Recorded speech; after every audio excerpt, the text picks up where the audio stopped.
Hi okay పిల్లలు, ఈరోజు మనము 4వ తరగతికి గణితం లోపల 2వ పాఠము ఏ వైపు నుండి ఎలా కనిపిస్తుంది, ఏ వైపు నుండి ఎలా కనిపిస్తుంది 4వ తరగతి గణితం. ఓకేనా? మీ యొక్క పాఠ్యపుస్తకం లోపల 8వ పేజీ అండి. 8వ పేజీలలో చూడండి, ఇక్కడ చూడండి, ఇక్కడ ఒక బస్సు, ఇదే బస్సు, ఇది బస్సే. అయితే ఇదేంటి బస్సు, ఇది ముందు వైపు నుంచి ఈ విధంగా కనిపిస్తుంది కొంచెం. తర్వాత ఫస్ట్ ఇది సైడ్ నుంచి చూస్తే, పక్క నుంచి చూస్తే ఈ విధంగా అవపడుతుంది. బస్సు పైన అంటే బస్సు ఇక్కడ ఉందనుకోండి, బస్సు కింద ఉందనుకోండి, పైనుంచి చూసినాం అనుకో ఈ విధంగా కనిపిస్తుంది. ఓకేనా? తర్వాత అదేవిధంగా మీ యొక్క వంటగదిలోని సామాన్లు, ఇది అప్పలు చేసుకుంటే మూకుడు లెక్క ఉన్నది, ఇది పక్క నుంచి చూసినాం అనుకో, ముందటి నుంచి పెడితే ఈ విధంగా అవపడుతుంది. పళ్ళెం, ఇది పళ్ళెం ఇట్లా అవపడుతుంది. ఇది గిన్నె, పక్క నుంచి చూస్తే ఇలా అవపడుతుంది. పైనుండి చూసినప్పుడు ఎలా కనిపిస్తాయో చూడండి. చూడండి పిల్లలు, మీకు ఇక్కడ ఇది ఉందనుకోండి, ఇది ఉందనుకోండి గిన్నె. ఈ గిన్నె మనం ఇట్లా చూసినప్పుడు ఎట్లా అవపడుతుంది మనకు,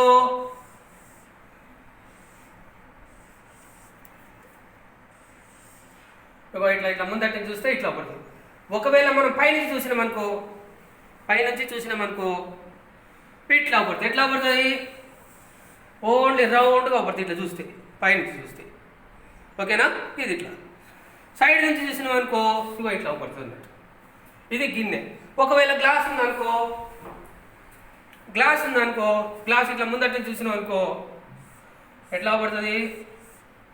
ఇట్లా పడుతుంది. అదే ఈ గ్లాసుని మనము పైనుంచి చూసినామనుకో, ఇట్లా పైనుంచి చూసినామనుకో ఎట్లా పడుతుంది? చూడండి, ఓన్లీ ఇట్లనే అవపడుతుంది. అర్థమైందా? ఇట్లా అవపడే లోపల ఇట్లా అవపడుతుంది అన్నట్టు. ఇది ఇందులో లోపల అదే మనకు ఏ వైపు నుంచి ఏ విధంగా కనిపిస్తుంది. ఒకవేళ ఇది ఉందనుకోండి, ఇది ఇట్లా మనం ముందటి నుంచి చూస్తే ఎట్లా అవపడుతుంది? ఇట్లా అవపడుతుంది. చూడండి, ఇది ఇట్లా అవపడుతుంది. ఓకేనా? ఓకే. అదే ఒకవేళ ఇట్లా చూసి ఇట్లా పెట్టిన అనుకో ఒకటి గీతోతేనే అవపడుతుంది. ఓకేనా? ఇది ఏ వైపు నుండి ఎలా కనిపిస్తాయో మనము ఇప్పుడు చూద్దాం. ఓకేనా? 9వ పేజీ లోపల చూడండి, ఇక్కడ వాచ్ ఉంది. ఇది ఏ వైపు నుంచి ఎట్లా అవపడుతుందో మనము చూసి రాద్దాం. కొన్ని వస్తువులు ఇవ్వబడ్డాయి, పైన చూపిన ఎలా కనిపిస్తాయో చూసి రాయండి. పైన చూసినప్పుడు టీ అని పెట్టండి, పక్క నుంచి చూసినప్పుడు ఎస్ అని రాయండి. ఇది మంచం, మంచం ఇట్లా పక్క నుంచి చూసినాం కాబట్టి ఇట్లా అవపోతుంది. ఇది మంచం ఇట్లా నిలబెట్టాడు, గోడకు నిలబెట్టిండు అన్నాడు. ఇది నిలబెట్టిండు కాబట్టి ఇది టీ వస్తుంది ఇక్కడ అట్లా. ఇది చెప్పులు, పక్క నుంచి చూస్తే, ఇది పై నుంచి చూస్తే. పుస్తకం పైన సైడ్ నుండి అన్నట్టు, పుస్తకం ఇది పై నుంచి. టీ అంటే టాప్ అన్నట్టు, ఎస్ అంటే సైడ్ అట్లా. వాటికి మీ పాఠ్య పుస్తకం లోపల ఈ డబ్బాల లోపల ఏది వస్తుందో, టీ వస్తుందా ఎస్ వస్తుందా చూసి నింపండి. Okay, next page. అలా అదేవిధంగా ఇక్కడ చూడండి, ఇక్కడ నెక్స్ట్ పేజీ లోపల ఇగో ఇది ఏ వైపు నుండి ఎలా వస్తుంది. ఇది ఒక ఇల్లు ఉంది, ఇల్లు పక్కన చెట్టు ఉంది. మనం ఇల్లు ముందటి నుంచి చూసినాం అనుకో ఈ విధంగా మంచిగా పడుతుంది. ముందటి నుంచి తలుపు ఉంటుంది. ఇక్కడ ముందు నుంచి వెనక నుంచి పక్క నుంచి రాయాలి, మీరు రాయండి. ముందు నుంచి చూసినప్పుడు ఈ విధంగా పడుతుంది. ఇగో ఇది వెనక సైడు పైన కిటికీ ఉంది, వెనక సైడ్ నుంచి చూస్తే మనకు ఈ ఇల్లు ఈ విధంగా కనిపిస్తుంది. పక్క నుంచి చూసినాం అనుకో ఈ విధంగా కనిపిస్తుంది. ఇది ముందు, ఇది వెనక, ఇది పక్క. ఇలా ఈ డబ్బాలలో రాయండి. తర్వాత ఇది ఒక కారు ఉంది, కారు ముందర ఒక అతను కూర్చున్నాడు. మామూలుగా మనం ముందర నుంచి చూస్తే ఈ విధంగా కనిపిస్తుంది మనకు. అదే వెనక నుంచి చూసినాం అనుకో, ఈ కారు వెనక సైడ్, ఇది వెనక సైడు, ఇతను కూడా అటువైపు చూస్తుండు, ఇది వెనక నుంచి చూస్తాడు. ఇది మామూలుగా మనకి ఇది ముందు నుంచే. కారుకు పక్క కూర్చున్నాడు అనుకో ఈ అబ్బాయి, చూస్తే ఈ విధంగా కనిపిస్తుంది. ఈ విధంగా ముందు నుంచి వెనక వైపు నుంచి చూడటం అన్నట్టు. తర్వాత ఇక్కడ 11వ పేజీ లోపల మెట్టు మీనాలు అనేటి 2 రామచిలుకలు ఉన్నవి. అవి మీ గది ఫ్యాన్ పై కూర్చున్నాయి, తరగతి గది ఫ్యాన్ మీద కూర్చుని ఉన్నవి. అవి కూర్చున్నప్పుడు మనం ఏ విధంగా కనిపిస్తుంది చూడండి. ఇక్కడ టీచర్ పాఠం చెప్తుంది. ఇగో ఇది నల్ల బల్ల, టేబుల్ మీద బుక్ ఉంది, ఆమె కుర్చీ. ఇగో ఈ పిల్లలందరూ కూడా కుర్చీల మీద కూర్చొని పుస్తకాలు తీసుకొని చూస్తున్నారు. ఎంతమంది పిల్లలు చూసింది ఇది? 1 2 3 4 5 6 7 8 9 మంది. 9 మంది పిల్లలు ఉన్నది చూసింది. టీచర్ నల్ల బోర్డు మీద రాస్తుంది. టీచర్ పైన ఒక పుస్తకం ఉంది. తర్వాత మీరు ఇలా పాఠ్య పుస్తకం లోపల మంచిగా చూడండి.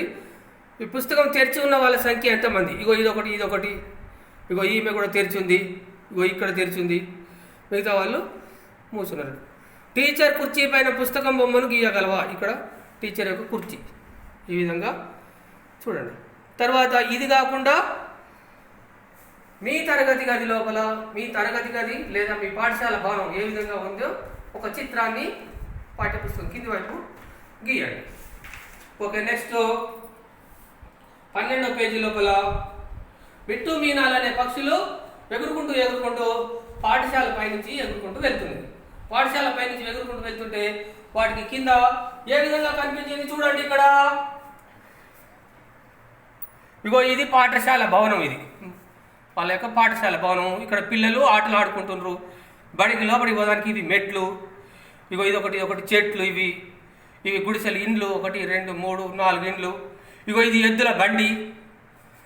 తర్వాత ఇది ఏంటిది? ఇది బాయిలు ఎక్కువ అనిపిస్తుంది. ఇగో ఈ 2 పశువులు, ఇది మోటార్ సైకిల్ మీద పోతాడు వాడు. ఇగో ఇక్కడ ప్లే గ్రౌండ్ అట్టుంది. అట్లా వాటి కింద ఉన్నటువంటి ప్రశ్నలకు జవాబులు అండి. బడి చుట్టుపక్కల ఎన్ని గుడిసెలు ఉన్నాయి? అవి పైనుండి ఏ ఆకారంలో కనిపించాయి? ఎన్ని గుడిసెలు ఉన్నాయి? 1 2 3 4 ఉన్నాయి. ఎట్లా పడుతుంది? మన ఇంగ్లీష్ అక్షరం వి లెక్క అవపడుతున్నాయి అవి ఆ గుడిసెలు. ఓకేనా? వాటికి ఉన్నటువంటి ఈ ఖాళీలకు మీరు వీళ్ళు చూసుకున్న జవాబులు రాయండి. ఓకే, ఇది అయిపోయిన తర్వాత నెక్స్ట్ ఇది తీయండి. ఇక్కడ ఏమున్నాయి? ఆ యొక్క పక్షులు ఎగురుకుంటూ అటుపోయి తర్వాత ఇక్కడ ఒకటి ఉంది. ఇది ఏంటో ఇది మీకు గమనించండి. ఇది ఇక్కడ చూడండి, ఇది ట్రాక్, రైల్వే ట్రాక్ లెక్క అవపడుతుంది. రైల్వే ట్రాక్ నుంచి వెళ్ళుకుంటూ పోతుంది. పైనుంచి చూస్తానే అన్నట్టు ఇది. ఇగో ఇది రైలు డబ్బాలు, ఇది ఇంజన్, ఇది డబ్బాలతో రైలు పోతుంది. ఇది ఒక రైలు లైను ట్రాకు, ఇది ఒక రైలు లైను ట్రాకు. మరి ఇదేంటిది? ఇది ఏం కావచ్చు? ఇది ప్లాట్ఫారం పైకి ఎక్కడానికి వంతెన ఇది. ఇగో ఇది ప్లాట్ఫారం మీద కూర్చున్నారు. ఒక ఆమె తోపుడు బండితో నెడుతుంది. ఇక్కడ ఉన్నారు వీళ్ళందరూ ప్లాట్ఫారం మీద ఉన్నారు. ఇది వంతెన. ఇవి ఇక్కడ దాని కింద ఉన్నటువంటి ప్రశ్నలకు జవాబులు. ఎన్ని రైలు ట్రాకులు ఉన్నాయి? రైలు ట్రాకులు కనిపిస్తాయి మీకు. ఇదొకటి 2. ఎన్ని రైలు ట్రాకులపై రైలు ఆగి ఉంది? ఎన్నిటి మీద ఉంది? ఒకదాని మీదనే ఉంది. అట్లా ఈ యొక్క ప్రశ్నలకు చదివి వీటిలో చూసుకుంటా వీటిలలో జవాబులు రాయండి. ఓకే, నెక్స్ట్ ఏముంది ఇక్కడ? లాస్ట్ 14వ పేజీలో చూడండి. పెట్టెపై మరొక పెట్టె మీద ఇంకో పెట్టె ఉంది. ఇక్కడ చూడండి, పెట్టె మీద పెట్టున్నది. ఇక్కడ ఉంది 1 2 ఇది ఒకటి 3 ఇది ఒకటి 4. ఎన్ని ఉన్నాయి? ఇలా 4. ఇగో జాగ్రత్త, ఇక్కడ 4 ఉన్నాయి. ప్రతి బొమ్మలో ఎన్ని పెట్టాలని తెలపండి. ఇల్లు ఎన్ని ఉన్నాయి మరి? ఇది 1 ఇది 2 ఇది 3 ఇది 4 ఉన్నాయి దీంట్లో. అంతేనా? మరి దీంట్లో ఎన్ని ఉన్నాయి? 1 2 ఇది 3 ఇది 4. ఈ డబ్బా కింద కూడా ఒకటి ఉంటుంది. ఈ డబ్బా కింద కూడా అంటే 5 డబ్బాలు ఇక్కడ. మరి ఇంట్లో ఎన్ని ఉన్నాయి? ఇలా 1 ఇగో ఇది 2 ఇది 3 ఇగో ఇది 4 ఇది 5. దీంట్లో కూడా 5 ఉన్నాయి. దీంట్లో ఎన్ని ఉంటాయి మరి? లెక్క పెడతాం చూడండి. 1 ఇది 2 ఇది 3 అయినా దీని సైడ్ వెనక సైడ్ ఒకటి ఉంటుంది. 4 అయినాయి. మళ్ళా 5 6 7 ఉంటాయి ఇంట్లో. ఇది మొత్తం 8 డబ్బాలు. ఈ యొక్క ముందట ఒకటి ఖాళీ ఉంది. 7 ఉన్నాయి. ఒకటి పోయింది కాబట్టి 7 ఉన్నాయి. ఇంట్లో ఎన్ని ఉన్నాయి? ఇంట్లో మరి ఇక్కడ చూడండి, ఇక్కడ 1 2 ఉన్నాయి. 2 ఉన్నాయా? 1 2 దీని వెనక ఒకటి 3 ఉంటాయి. అంటే ఈ 2 ఈ 3 5 ఇది 6 డబ్బాలు ఉంటాయి దీని మీద. జాగ్రత్తగా గమనించి లెక్క పెట్టండి. ఇక్కడ కూడా కింద 4 పైన 4 ఉంటాయి. ఒక డబ్బా, ఇది డబ్బా ఇలా పోయింది అంటే ఇక చూడండి 1 2 ఇది 3 దాని వెనక 4 మళ్ళీ దీని మీద కూడా 4 ఇది తక్కువ ఉంది, ఇది తక్కువ ఉంది కాబట్టి ఇది ఎక్కువ ఉంది కాబట్టి 8 పైన 4 కింద 4 8. దీంట్లో ఎన్ని ఉన్నాయి? 1 2 3 ఉన్నాయి. ఇక్కడ ఇటు ఒక కింద 4 డబ్బాలు, ఈ 3 వరుసలు ఉన్నాయి. 3 వరుసలలో ఈ 1 డబ్బా తక్కువ ఉంది అంటే దీంట్లో ఈ 2 4 దీంట్లో 4 8 ఇది ఒకటి పోతే 8 లోపల పోతే 7 7 2 9 డబ్బాలు. అట్లా జాగ్రత్తగా గమనిస్తూ లెక్కబెట్టి ఎన్ని ఉన్నాయో చూసి చెప్పండి. అంతే, ఏం లేదు. వివిధ వస్తువులు ఆకారాలు మనకు పైనుంచి చూస్తే ఏ విధంగా అవపడతాయి, పక్క నుంచి చూస్తే ఏ విధంగా అవపడతాయి, వెనక నుంచి చూస్తే ఏ విధంగా అవపడతాయో ఈ యొక్క ఆటం. అంతే సింపుల్ ఈజీగా బొమ్మలు చూసుకుంటా కింద ఉన్నటువంటి ప్రశ్నలకు జవాబులు రాయండి.